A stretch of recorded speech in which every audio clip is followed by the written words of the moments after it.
Rotational motion.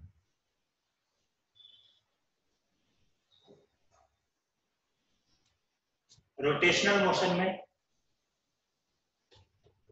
अगर जो कोई बॉडी फिक्स्ड एक्सिस के अबाउट रोटेट करेगा, यानी कोई एक्सिस के अबाउट अपने पोजीशन से वो रोटेट करने लगे तो उसको बोलते हैं रोटेशनल मोशन। तो फिर सर्कुलर मोशन और रोटेशनल मोशन में क्या डिफरेंस है? सर्कुलर मोशन में कोई पार्टिकल रिवॉल्व करता है, सर्कुलर पार्ट।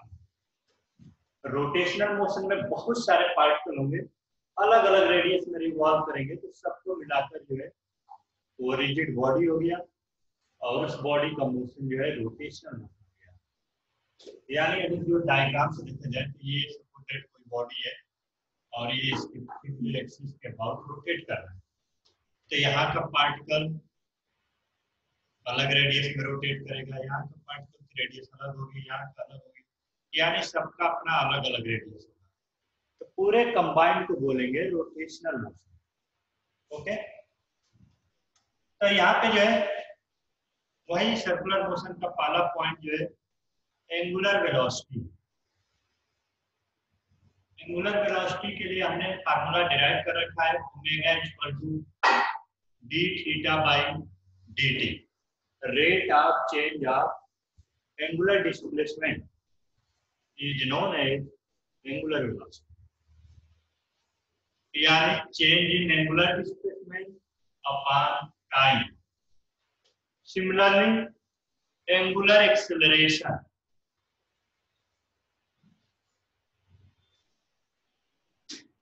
angular acceleration के लिए है क्या आप डिनोट करोगे?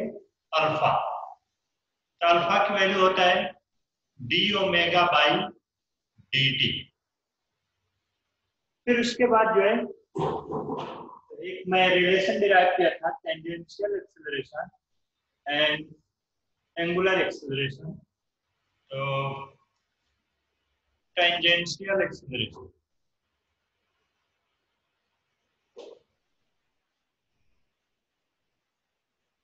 टेंजेंशियल एक्सेलरेशन को एटी से डिनोट किया था, उसकी वैल्यू होता है डीवी बाई डी टी, यानी D by d T V की वैल्यू ओमेगा आर। ओके, तो आर तो कांस्टेंट है, ये हो जाएगा D omega by d T alpha हो गया इंटू आर। ये हमारा जो है टेंजेंशियल एक्सेलरेशन और एंगुलर एक्सेलरेशन का रिलेशन। ओके, फिर उसके बाद जो है kinematics of rotational motion. Kinematics of rotational motion. Okay, यह और मैं लिख दे रहा हूं analogy between linear motion,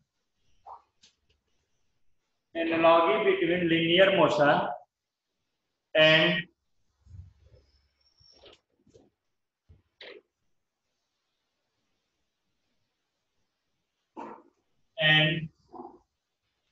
rotational motion.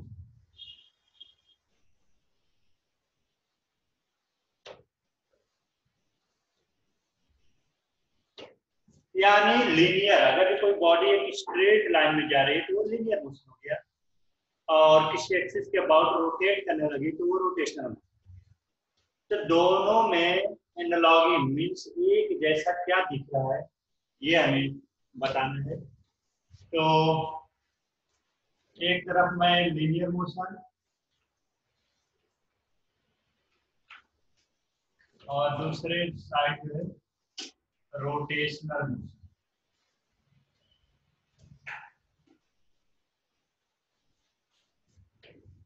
Okay, linear motion में जो है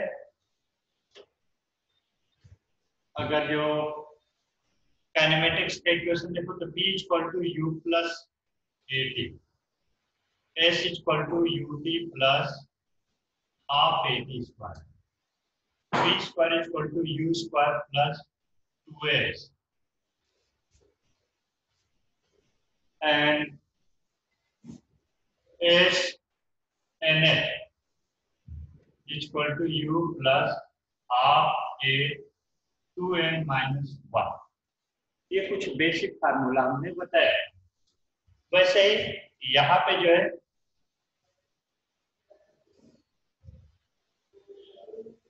रोटेशनल मोशन में ओमेगा से, वेलोसिटी ओमेगा से डिनोट करेंगे। Initial velocity omega naught, acceleration alpha time T, displacement को थीटा से omega naught T plus half alpha T square, final velocity omega square, initial velocity omega naught square plus 2 acceleration alpha और displacement theta, और last वाला जो है displacement in nth second, that is omega naught plus half in 2n minus 1। तो ये जो है दोनों में सिमिलर इक्वेशन है। यहाँ पे भी फाइनल वेलोसिटी है, यहाँ पे ओमेगा फाइनल वेलोसिटी है, यहाँ पे u इनिशियल वेलोसिटी है, यहाँ पे ओमेगा नॉट इनिशियल वेलोसिटी है, ये a एक्सेलरेशन है, वहाँ पे अल्फा एक्सेलरेशन है, यहाँ पे डिस्प्लेसमेंट s है, यहाँ पे डिस्प्लेसमेंट थीटा है, बाकी तो सब सेम है। तो ये दोनों में सिमिलरिटी होगी, काइनेमेटिक्स की सिमिलरिटी। उसके बाद कुछ और टर्म सिमिलर होते हैं।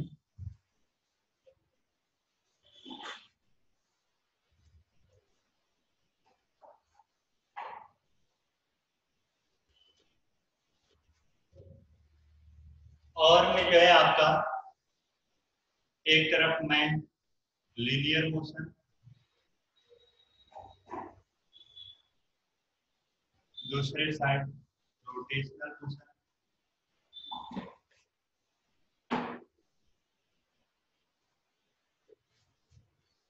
जो वर्क लीनियर मोशन में मास करता है वही सेम वर्क रोटेशनल मोशन में मोमेंट ऑफ इनर्शिया आई का।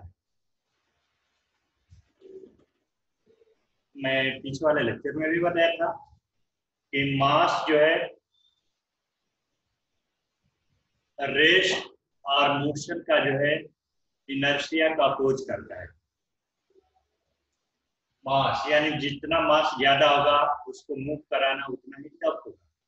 सेम प्रोसेस जो है रोटेशनल मोशन में इनर्शिया का, इनर्शिया भी जो है रोटेशनल मोशन का अपोज करता है, उसमें चेंज का अपोज करता है। ओके, फिर उसके बाद जो है इसमें एक्सेलरेशन अल्फा लिखा था, चलो यहाँ की वेलोसिटी मैंने v लिखा था, यहाँ की वेलोसिटी ओमेगा, यहाँ का एक्सेलरेशन हमने a लिखा था, रोटेशनल मोशन में एक्सेलरेशन अल्फा। यहाँ पे जो काम फोर्स करता है यहाँ पे वही काम टॉर्क करता है। तो फोर्स जो होता है मास इनटू एक्सेलरेशन, टॉर्क हो गया I इनटू अल्फा। यहाँ पे linear momentum T equal to mv होता है, यहाँ पे angular momentum L equal to m की जगह I लिखो, v की जगह ओमेगा, I ओमेगा। ओके, तो ये कुछ जो है दोनों में सिमिलर फार्मूले चले। ओके, उसके बाद जो है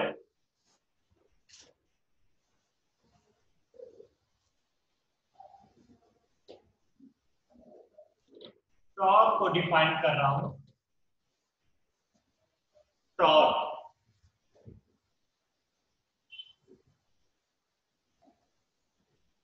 जिसको टाउ से डिनोट करते हैं। अगर जो किसी बॉडी पे फोर्स अप्लाइड कर रहे हो और वो बॉडी रोटेशन की कंडीशन में आ जाता है तो हम लोग टॉर्क बोल सकते हैं। सपोज दैट कोई बॉडी है और इस पे हमने ऐसे फोर्स अप्लाई किया F, और ये इसके अबाउट फिक्स है, यानी ये हमारा एक्सिस है। तो जैसे ये बॉडी है और यहाँ पे ये एक्सिस के अबाउट फिक्स है, यहाँ पे हमने फोर्स दिया, तो ये क्या होगा, रोटेशन चालू कर देगा। यानी कोई भी चीज एक जगह पिन लगा दो और दूसरे साइड फोर्स लगाओगे तो क्या होगा, पिन के अबाउट रोटेट करने लगता है। तो वही कॉन्सेप्ट है कि यहाँ पे जो है हमने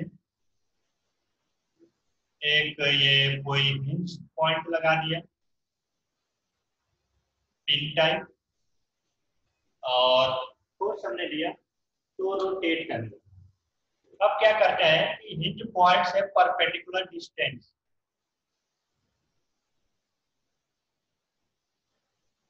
ये देखते हैं।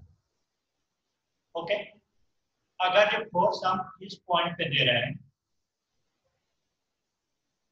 तो ये हमारा आर वेक्टर इस डायरेक्शन में, और एफ वेक्टर इस डायरेक्शन में है। यहाँ से हिंज पॉइंट से आर, जिस पॉइंट पे फोर्स अप्लाई कर रहा हूँ, हिंज पॉइंट यानी फिक्स्ड पॉइंट से वो लाइन मैंने ड्रॉ कर लिया फोर्स वाले पॉइंट पे, तो ये हो गया हमारा आर वेक्टर। चलो यहाँ तो हम इस डायरेक्शन में दिखा सकते हैं आर वेक्टर। फिर उसके बाद क्या किया कि ये लाइन को मैं एक्सटेंडेड किया आगे तक, और हिंज पॉइंट से यानी फिक्स्ड पॉइंट से मैं एक परपेंडिकुलर लाइन ड्रॉ किया, ये 90 डिग्री का। ओके, अगर जो ये लाइन को मैं आगे बढ़ाता हूँ तो आर वेक्टर और फोर्स के बीच का ये एंगल थीटा बन रहा है, दोनों के बीच का एंगल थीटा। आर जो इस डायरेक्शन में जा रहा है, इस डायरेक्शन, तो दोनों के बीच का एंगल ये थीटा हो गया। ये भी एंगल हमारा थीटा हो जाएगा। जब ये थीटा हो गया, ये हाइपोटेनियस हो गया, ये थीटा के अपोजिट साइड हो गया, तो साइन थीटा जो होगा साइन थीटा। चलो ये आर परपेंडिकुलर लिख लिया, तो साइन थीटा अपोजिट यानी r perpendicular r, hypotenuse r, r perpendicular की वैल्यू हो गया आर साइन थीटा। तो टॉर्क जो होगा, टॉर्क अबाउट पॉइंट ओ, ये पॉइंट ओ है यहाँ पे फिक्स्ड है, उस पॉइंट को ओ नेम दे रहे हो, तो टॉर्क की वैल्यू जो होगा, टाउ वेक्टर जो होता है आर क्रॉस एफ वेक्टर। यानी अगर जो मैग्नीट्यूड के फॉर्म में लिखते हो तो ये वैल्यू जो है r f sine theta n cap. N cap क्या है, unit vector perpendicular to both r and f. R और एफ के दोनों के परपेंडिकुलर एक यूनिट वेक्टर आएगा जिसको एन कैप से डिनोट करते हैं। क्रॉस प्रोडक्ट में याद रखो, दो वेक्टर का क्रॉस प्रोडक्ट जब करते हैं तो तीसरा एक वेक्टर बनता है जो दोनों से 90 बनाता है। तो ये आर जो है हमारा इस डायरेक्शन में आर है, और आर की तरफ ये फिंगर पाम को एक्सपांड किया, ये चारों जो फिंगर एंगुलियां हैं वो आर के डायरेक्शन में रखो और उनको रोटेट कराओ, फॉलो कराओ किस डायरेक्शन में, थंब के डायरेक्शन यानी फोर्स। अगर जो पहले पाम जो हथेली है इसको पूरा फैलाते हैं, फिंगर्स जो है ये आर के डायरेक्शन में रखते हैं और फिर इसको रोटेट कराकर एफ के डायरेक्शन में ले जाते हैं। तो जब एफ के डायरेक्शन में ले जाओगे तो जो थंब का डायरेक्शन होगा वो रिजल्टेंट वेक्टर का डायरेक्शन होता है। तो हमारा आर वेक्टर ऐसे है, मैंने अगर तो देखो अपने पाम यानी हथेली को एक्सपांड किया तो फिंगर्स जो है राइट की तरफ आर की तरफ दिखा रही है, और एक ऊपर को है ऊपर की तरफ कल कर हम जो है बोर्ड से 90 डिग्री बाहर की तरफ आ रहा है। ओके, तो एन कैप जो है बाहर की तरफ हो गया। अब उसका जो भी हो, जेड एक्सिस नाम दे सकते हो, जो भी आपके ऊपर है, तो ये हमारा हो गया। और मैग्नीट्यूड की बात करें, इसका मॉड लें, ये हो गया mod r f sine theta n है, इसका भी मॉड, यानी ये वैल्यू हो गया r f sine theta, r f sine theta. N cap की वैल्यू 1 हो जाएगी। यूनिट वेक्टर, यूनिट मीन्स होता है 1 और वेक्टर मीन्स डायरेक्शन बता रहा था बोर्ड से 90 डिग्री। जब मैग्नीट्यूड की बात करेंगे तो डायरेक्शन हटा देंगे, तो यूनिट वेक्टर का मैग्नीट्यूड क्या होता है 1। तो एन कैट की वैल्यू 1 से मल्टीप्लाई करोगे तो कोई चेंज नहीं। अभी हमें टॉर्क मिल गया। अब हमें पता है कि r sine theta into n, r जो है किस डायरेक्शन में है, आर साइन थीटा क्या है हमारा, ये देखो आर साइन थीटा किसके इक्वल है, आर परपेंडिकुलर। तो यहाँ पे जो है आर परपेंडिकुलर इंटू एफ, ये हम लोग टॉर्क की जो है वैल्यू नोट कर, ये हमें मिल गया टॉर्क, यानी इस बॉडी पे टॉर्क। तो याद रखो मैग्नीट्यूड में आर, आर क्या होता है, फिक्स्ड पॉइंट ओ से अप्लाइड फोर्स पी, पॉइंट के बीच का डिस्टेंस है आर। एफ, उस पॉइंट पे जो फोर्स लग रहा है वो एफ है। और थीटा, आर वेक्टर और एफ वेक्टर दोनों के बीच का एंगल। कुछ लोग गलती ये करते हैं कि आर इधर है एफ इधर है, तो ये एंगल को थीटा बोल देते हैं, इधर नहीं। आर वेक्टर किस डायरेक्शन में जा रहा है, इधर जा रहा है, ये जा रहा है आगे की तरफ, ये हो गया। एफ वेक्टर इधर पर है, आर वेक्टर इधर पर, ये बीच का एंगल थीटा, तो इसको कभी नहीं थीटा। ओके, तो ये हमारा हो गया। तो अब जो है इसको नोट करो, इस पे एक न्यूमेरिकल भी कर लेते हैं।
The moment of force,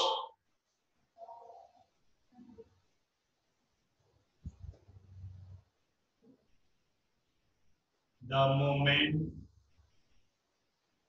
of force,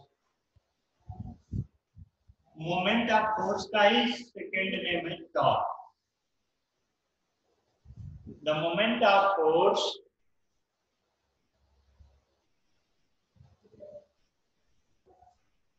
F vector equal to 4i cap plus 5j cap minus 6k cap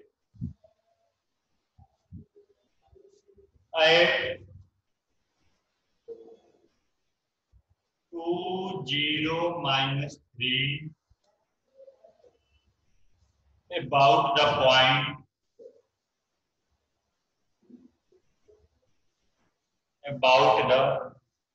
point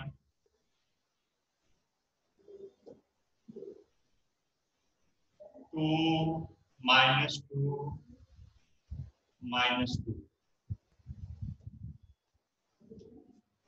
is given by option है first option -7i cap -8j cap -4k cap. B option -4i -j -8k -4i -j -8k। C option -8i -4j -7 -8i -4j -7। D -7i cap -4j cap -8k cap -7i cap -4j cap -8k cap. ये जो है option आपको दिया है और torque पूछ रहा है, हमें चेक करना है कि टॉर्क की वैल्यू क्या होगी। तो बहुत सिंपल है टॉर्क के लिए फार्मूला। यहाँ पे थीटा नहीं दिया है, थीटा नहीं दिया है तो फाइनल फार्मूला हम लोग यूज नहीं करेंगे। तो जो बेसिक फार्मूला था वही यूज करेंगे। क्या? Torque tau vector equal to r cross f. ये है हमारा स्टार्टिंग में जो फार्मूला मैंने लिखा था, बेस फार्मूला, इसको हम लोग यूज करेंगे। अब क्रॉस प्रोडक्ट करने का तरीका क्या है? एक डिटर्मिनेंट बनाओ, आई कैप जे कैप के कैप, ओके। आर देखो इसमें आर पहले आया है क्रॉस में, तो आर को पहले लिखते हैं। तो इसमें दिया है फोर्स इतना इस पॉइंट पे लग रहा है और इस पॉइंट के बाद टॉर्क पूछ रहा है। तो पहले डायग्राम में बना रहा हूं कि एक पॉइंट है ओ और एक पॉइंट पी, यहाँ पे फोर्स हमने एक अप्लाई। तो पी पॉइंट जो है कौन सा दिया है? 20 -3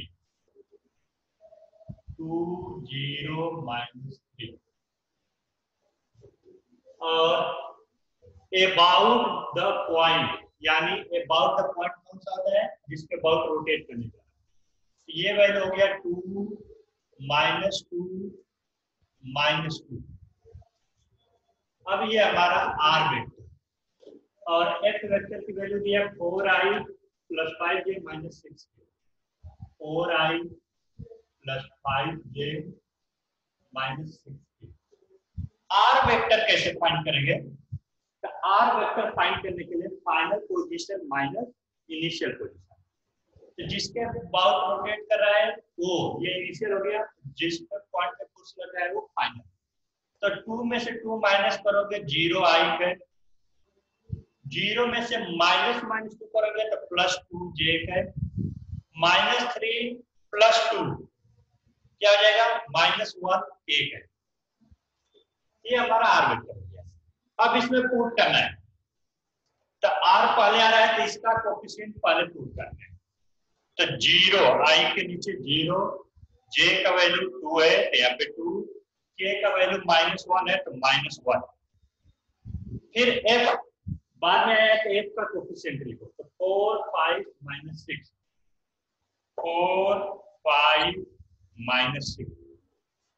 सर हाँ सर लक्ष्मी को ज्वाइन करना है, उसे प्रोसेस पूछ रही है। क्या? लक्ष्मी को ज्वाइन करना है, वो प्रोसेस पूछ रही है। तो बता दो। आप फिर इधर पढ़ा रहे हैं, हम बताएं कैसे? चलो 2 मिनट रुका हूं, जल्दी बताओ उसे। Okay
Okay, join.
चलो ठीक है, स्टार्ट करता हूँ, नहीं तो ये तो वेट ही करता रहूँ।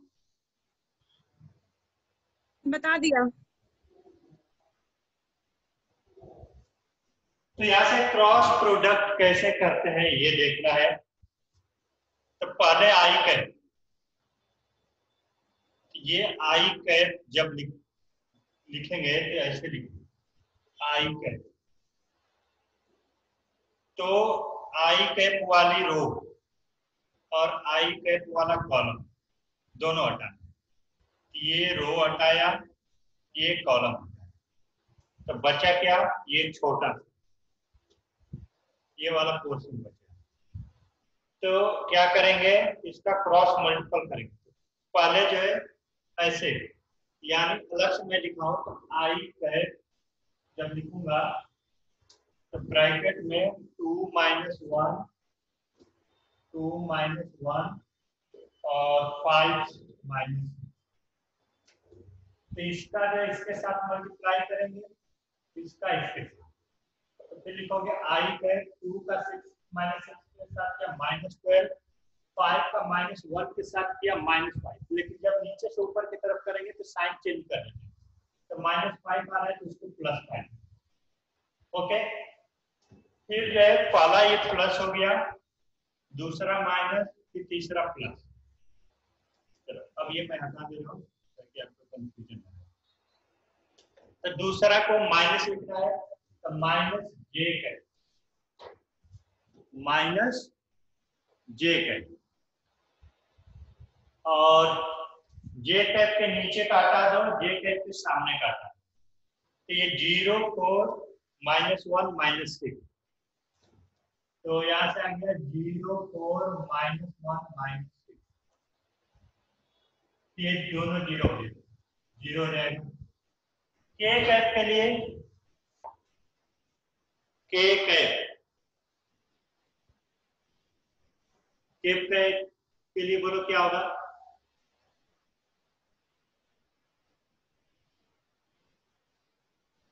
सॉरी, ये जीरो नहीं हो रहा है, ये तो जीरो हो गया, ये -4 हो रहा है, तो साइन चेंज करोगे तो +4, तो यहाँ पे जे कैप +4। के कैप के लिए चलो के कैप ऊपर लिख दिया, के कैप, तो के कैप के नीचे कहीं हटाया, के कैप के सामने कहीं हटाया, तो 0425 0425, तो ये मल्टीप्लाई करो, ये 0 ये -8 हो जाएगा, तो उसको साइन चेंज करोगे तो +1 है -1, तो यहाँ से क्या बच रहा है -7, तो ये वैल्यू आ गया -7 आई कैप, -7 आई कैप और -4 जे कैप और -8 ए कैप, तीनों माइनस में, तो ये डी ऑप्शन करेक्ट। ओके, ये नोट कर लो।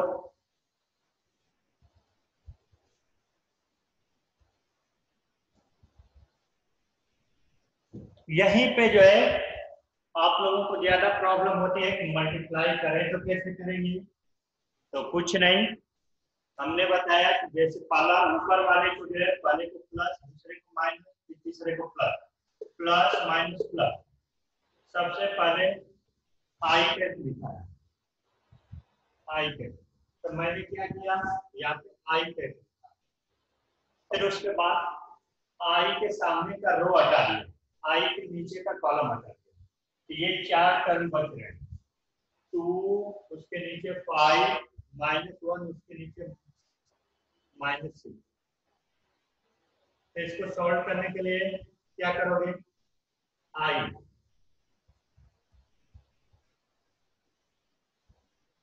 -12 +5 क्यों है, देखो 2 का इसके साथ किया -12, इसको ऐसे ही लिखते हैं, लेकिन जब नीचे से इधर को करेंगे तो उसकी साइन चेंज कर देते हैं, तो 5 का -1 के साथ -5 होना चाहिए, साइन चेंज कर दिया +5, तो ये आ गया तुम्हारा क्या, -7 आई।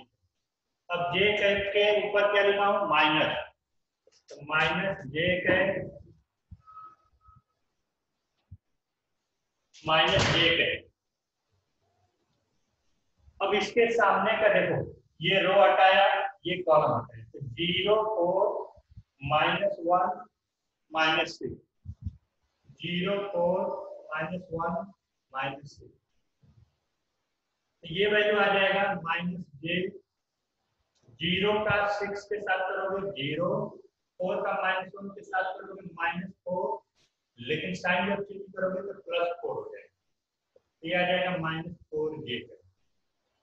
के कैप के लिए ये आई कैप हो गया, ये जे कैप हो गया, के कैप के लिए प्लस के कैप होता है, अब के कैप का जो है रो हटा दिया, कॉलम हटा दिया, 0 4 2 5, 0 4 2 5, अब यहाँ से जो है ये 0 का 5 के साथ किया 0, 4 का 2 के साथ किया 8, तो के कैप 0 और ये +1 को -1 लिख दिया, तो -8 है, यही वैल्यू यहाँ पे लिखा हूँ। ओके, तो फिर से रिज्यूम करो।